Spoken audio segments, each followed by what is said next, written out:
Greetings and salutations, young true believers. All right, so as we saw on Monday, there is an assumption, still prevalent to a certain extent in the art world today, less so than in the past. But there's an assumption, nevertheless, that art is mimesis. Mimesis being an ancient Greek word that means imitation.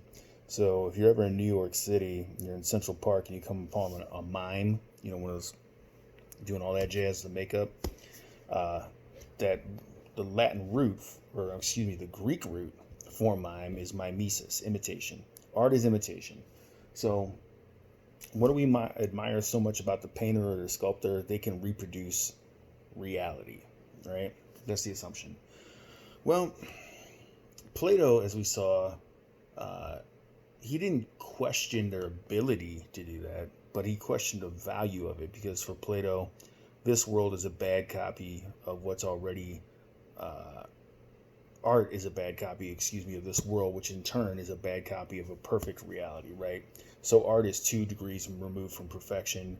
An artist is connected with our emotions. We shouldn't want to emphasize our emotions. We should want to emphasize reason.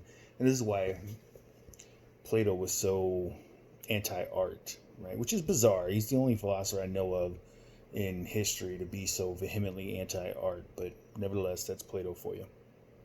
All right. Well, that debate has trickled down into our time in the realist, anti-realist, or abstractionist debate among painters, right? A realist painter or a realist sculptor is someone who ostensibly tries to reproduce via oil and brush or via clay and bronze what they see out in the world, right? An abstract artist, by contrast, someone like Jackson Pollock, it's not at all clear that they're trying to reproduce anything. They're painting what they feel. It's a very primal, emotional kind of style of painting, right? So this is page 3 of your text.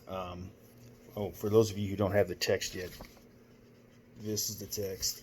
Aesthetics, a reader in the philosophy of arts. Goldblatt, Brown, Stephanie Partridge are the editors. This is the 4th edition. So on page 3 of your text, the editors write, before the advent of modern art, it was widely assumed that the arts were essentially a species of imitation, again, of mimesis, right? While the theory came in many forms, the most straightforward version assumed that such art as painting and drawing aimed at making faithful copies of their subject matter. Beginning with this assumption about the nature of art, Plato developed his elaborate critique of the arts. For Plato, the construction of visual copies of things is far from a noble activity, indeed quite the opposite. For him, instead of presenting us with reality, imitative art presents us with the socially dangerous realm of mere appearances. We should want to get, in Plato's view, to the reality, the forms, right? The transcendent realm where things are perfect and exist in their perfection.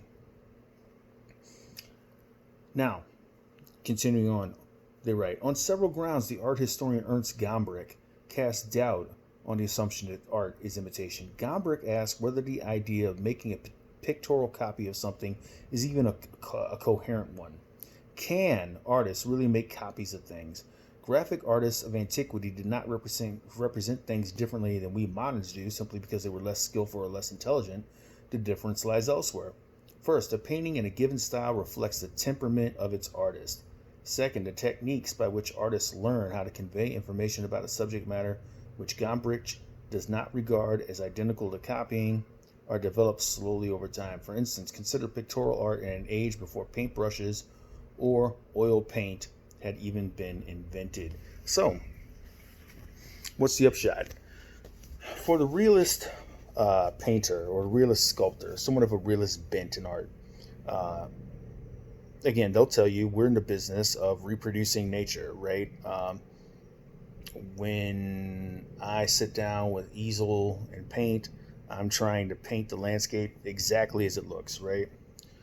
Well, every artist is always necessarily limited by his or her medium, right? And let's go with Gombrich's example. Let's take an example of an artist who was painting before an era of, canvas, easel, and brush. The cave artist, right? They were painting in dyes that they made from berries and clay, etc. And they were painting on cave walls, right? Now, to a certain extent, what they were engaged in was mimesis, but it was definitely influenced by the culture of their time, right? And it's always striking to me in the cave paintings, you never, literally never see portraits of human beings. They always painted the animals. If they painted human beings, they were in silhouettes, right? In a hunt for the animals, right? Uh, but nevertheless, they painted, right, according to the mediums that were available to them and in a style that was prevalent to them. So Gombrich wants to illustrate this point. He talks about some Chinese art students who went to England to a place called Derwentwater, right? And there's a lake and it's just a beautiful natural scene, right? A lot of artists like to go to Derwentwater and paint. So two groups of artists go to Derwentwater. One group is a group of English art students, and they sit by the lake and they start to paint. A Chinese art professor took his students there, and he said, because he was enamored of the place, he said, I want to see Derwentwater painted through Chinese eyes, right? I want to see it examined through Chinese eyes, right? So remember, the English students, the English art students are painting this scene, the Chinese art students are painting this scene, right? And ostensibly, because it's they're in the business of painting landscapes, there won't be a great deal of deviation, right, between their styles. But I want to show you this. This is page 13, and this painting, figure 2-2, is from Chang Yi, a Chinese art student, and it's titled "Cows in Derwentwater" from 1936. All right. Now, on page 14, this is from an anonymous English art student from the 19th century, Derwentwater looking toward Borrowdale. It's the exact same scene. You notice the difference, right?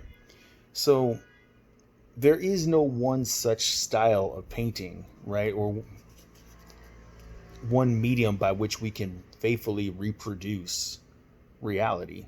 Rather, realism is influenced not just by the limitations of the artists and the limitations of their materials, but by cultural influence as well. And that's what this little poem by the German philosopher Friedrich Nietzsche at the bottom of page 12 nicely, very succinctly sums up.